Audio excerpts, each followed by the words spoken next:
A single breath could have ended the world. For nearly half a century, humanity lived one misunderstanding, one malfunction, one trembling decision away from annihilation. Billions of lives, countless futures, entire cities, balanced on the edge of a knife so thin it was invisible, yet sharp enough to split the world into two hostile halves. That edge was called the Cold War, and though it carried the word cold, its story burns with suspicion, paranoia, rivalry, ambition, and the constant electric fear that the next sunrise might be humanity's last. It all began with a strange silence. In 1945, when cannons stopped roaring and soldiers stepped out from trenches for the final time, the world expected peace to arrive with warm relief. Instead, an uneasy, breathless quiet settled across continents.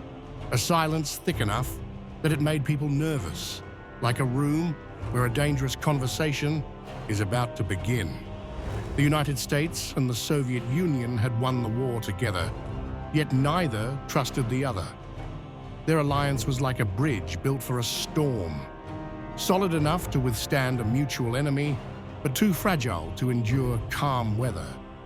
And as soon as the dust settled, cracks began to spider across it. One crack formed in Berlin.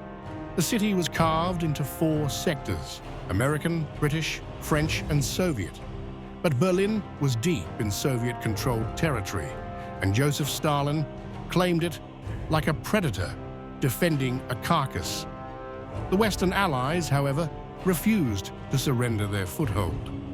So in 1948, Stalin closed every road, every railway, every canal, hoping to starve West Berlin into submission. It was a move of ruthless calculation.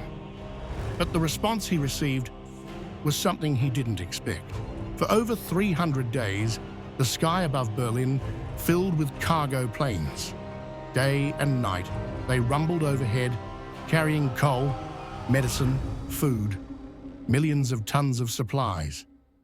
Pilots grew so familiar with the route, they flew it half asleep, while German children stood near runways, hoping for chocolate bars attached to tiny parachutes. This was the Berlin airlift, a feat of logistics and stubborn determination. When Stalin finally relented, the world understood something important.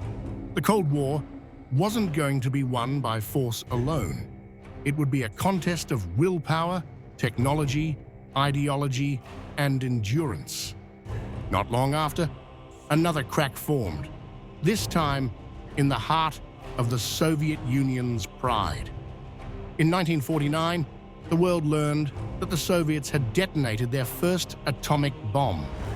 The monopoly the United States believed it held over nuclear destruction vanished overnight.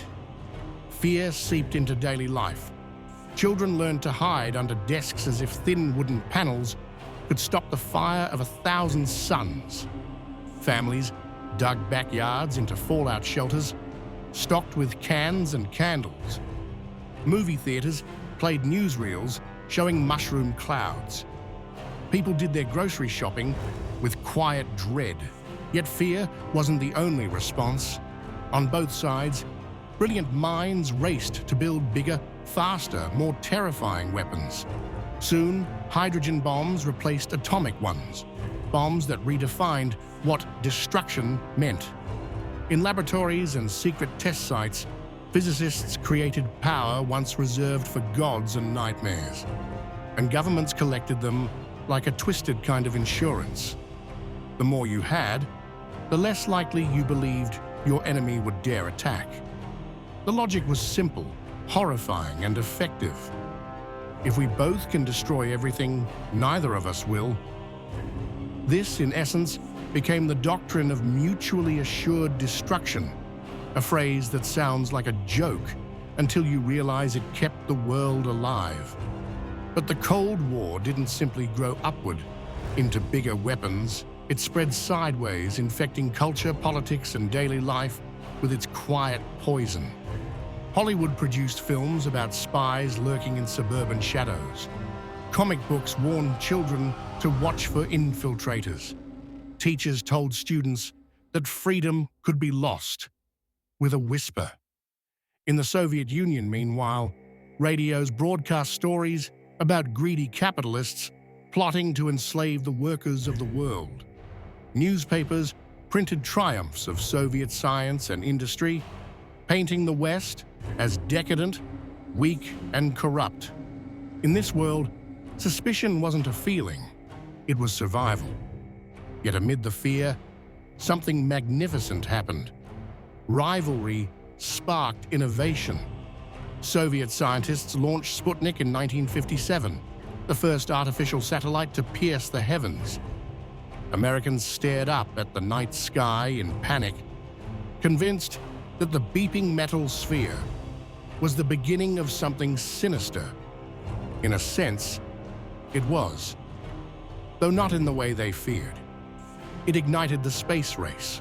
Suddenly, physics classes were full, textbooks rewritten, universities flooded with funding. People who had never cared for astronomy learned about orbits and boosters. School children stared at pictures of astronauts and cosmonauts with wide, inspired eyes. In a twisted way, competition between two superpowers pushed the human race toward the stars faster than peace ever would have.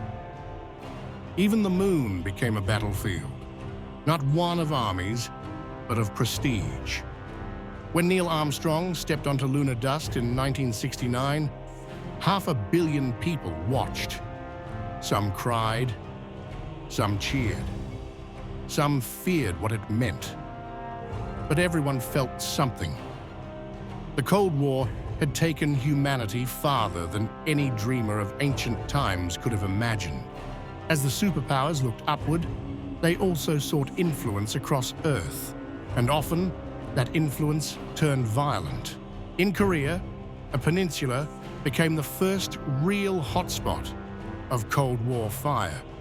North and South Korea, backed by different superpowers, clashed in a brutal war that ended where it began, along a silent, fortified line that still divides families today. In Cuba, the world held its breath during 13 days of terror. Soviet missiles in Cuba, American missiles in Turkey, both sides ready to strike. One mistaken signal, one panicked officer, one misunderstood radio message, and the world could have ended. Yet it didn't. Leaders blinked. Diplomacy prevailed. And the world exhaled. In Vietnam, however, the Cold War grew unforgiving. The United States sent hundreds of thousands of soldiers, convinced that stopping communism required total commitment. The result was a long, bloody quagmire. Bombs carved scars across jungles. Napalm etched nightmares into memory. Civilians suffered. Soldiers returned home to a country divided not by borders, but by belief. And yet, through all the battles, something deeper was happening behind closed doors, in smoky rooms where spies met in whispers. The CIA and KGB became legends. They orchestrated coups, funded rebels, installed leaders, toppled governments. They forged documents, bugged hotel rooms, bribed informants, and traded secrets like currency. On rare occasions, they met face to face, knowing that a single word spoken too loudly could launch 1,000 consequences. But spies weren't always the ones who shaped history. Sometimes, the Cold War swung on the shoulders of ordinary people. In Poland, shipyard workers stood up to a regime that seemed immovable. In Hungary and Czechoslovakia, students demanded freedoms they had only heard rumors about. They paid dearly, but they planted seeds that would one day grow into revolutions. In the Soviet Union, life was a strange contradiction. Many believed in their system with genuine pride. Others felt trapped by its rigidity and secrecy. Lines stretched outside grocery stores for hours. Television offered only controlled truths. Yet sports, science, and culture thrived in brilliant pockets. Ballet dancers astonished the world. Chess masters dominated the globe. Engineers built machines that astonished their rivals. And slowly, quietly, pressure built. The Soviet Union, vast and powerful, was growing tired. Then came a leader who decided the old ways could no longer hold. Mikhail Gorbachev walked into power with new words: glasnost, openness; perestroika, restructuring. Words that breathed fresh air into a system sealed tight for decades.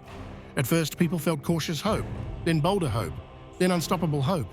Eastern Europe erupted, not in violence, but in courage. Poland voted freely for the first time in decades. Hungary opened its borders. East Germans traveled across Austria, Switzerland, anywhere that wasn't behind the wall. And then, on a night in November 1989, the impossible happened. People climbed onto the Berlin Wall, not to protest, but to celebrate. A guard, confused and overwhelmed, let the crowd pass. And suddenly, the wall that had stood as the symbol of division crumbled beneath dancing feet. Families reunited, strangers embraced. History changed direction in a single rush of humanity. 2 years later, the Soviet Union dissolved. Not with explosions, but with signatures. Not with fanfare, but with resignation. The red flag above the Kremlin was lowered. A new flag rose. The Cold War, this painfully long, strangely quiet, terrifyingly powerful conflict, was over. Yet its story does not end with that flag. Its legacy lives in missile silos still maintained today, in alliances and rivalries shaped by decades of tension, in the memories of those who lived through drills, shortages, fears, and hopes. It lives in the technologies we use, the borders we see, the treaties we debate, the countries that emerged from the ashes of empire. Perhaps the most haunting truth is that despite all the weapons built, all the threats exchanged, all the moments when annihilation hovered close enough to touch, humanity survived. Not by brilliance alone, but by hesitation. By the quiet hope that the other side didn't truly want to end the world. By the unwillingness, somehow, to take the final step. And maybe that is the greatest lesson of the Cold War, that even in our darkest rivalries, something fragile within us refuses total destruction. Something chooses life. Because in the end, the Cold War was not merely a struggle between nations, it was a test of humanity's ability to resist its own potential for catastrophe. A test that by the thinnest of margins, we passed. And that thin margin, fraught, fragile, unbelievable, is the reason we're still here.